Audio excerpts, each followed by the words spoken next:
This is Tim Bryce with my column titled, Death Steps In Again and Again. I lost my wife in December.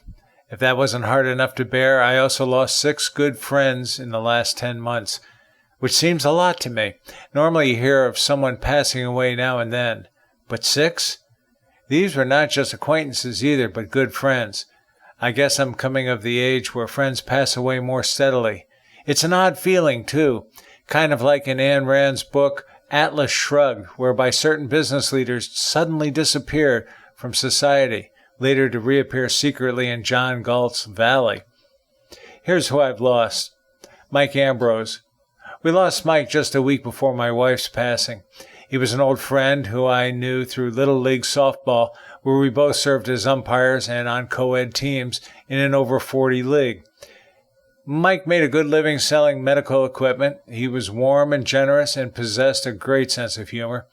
He lost his wife, Ro, about a year earlier and was never quite the same without her. I miss his smile and sincerity. Wendy Moss. Wendy was a neighbor down the street who suffered from MS as well as other ailments. Despite her problems, she had an indomitable spirit that wouldn't allow her to feel sorry for herself. I have known her since our children were in elementary school. Wendy kept a bottle of my favorite Scotch whiskey in case I dropped by, which I did on several occasions, where we would talk and laugh. Even though I was a Republican and Wendy was a Democrat, we didn't let politics get in the way of our friendship. In fact, we often discussed it whenever I visited. She was a classy lady who suffered an accident at home, which shocked many of us. A lot of people attended her memorial service and grieved her passing. John Siggins, from Jamestown, New York. John was the first radio personality to have me on his show. He loved his family and was extremely proud of the Jamestown area. His knowledge of history was impressive, and we would talk at length about pertinent historical events on his show. He was a good man and Mason with a wry sense of humor. Alas. Sarah Solo.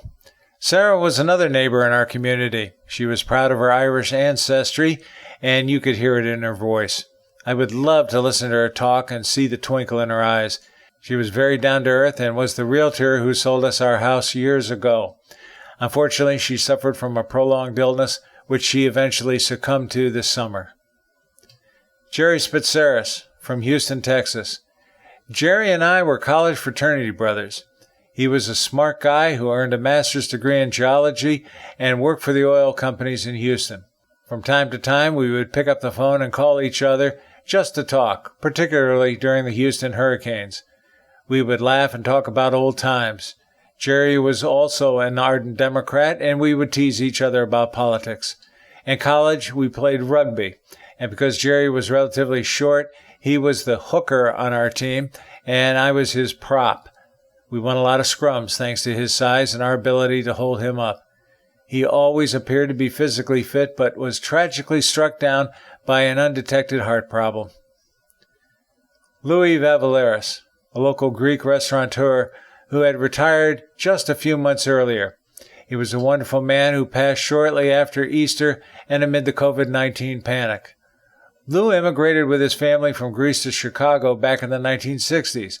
It was a hard transition for him, but he acclimated and went into the food retail industry. In the 1980s, his family moved to Palm Harbor and opened Emily's Restaurant, a popular family-style restaurant. Patrons came not just for the food, but for Louis' warm personality. His passion was restoring cars from the 1960s. He loved to discuss politics and was a huge fan of Al Bundy. The suddenness of his passing caught everyone off guard. I saw him just days before, and he looked fit. I still cannot believe he is gone. What a good man. I mourn the passing of all of these people. They left us much too soon. It seems like I was just talking to them and poof, they're gone.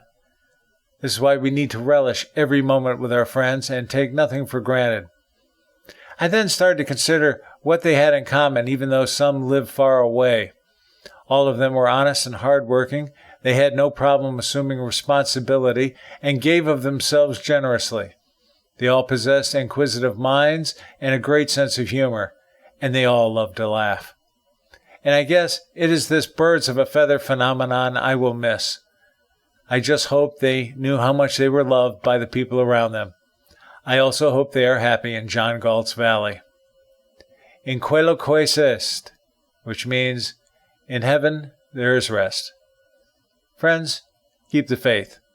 This is Tim Bryce in Palm Harbor, Florida. Follow me on the internet at timbryce.com.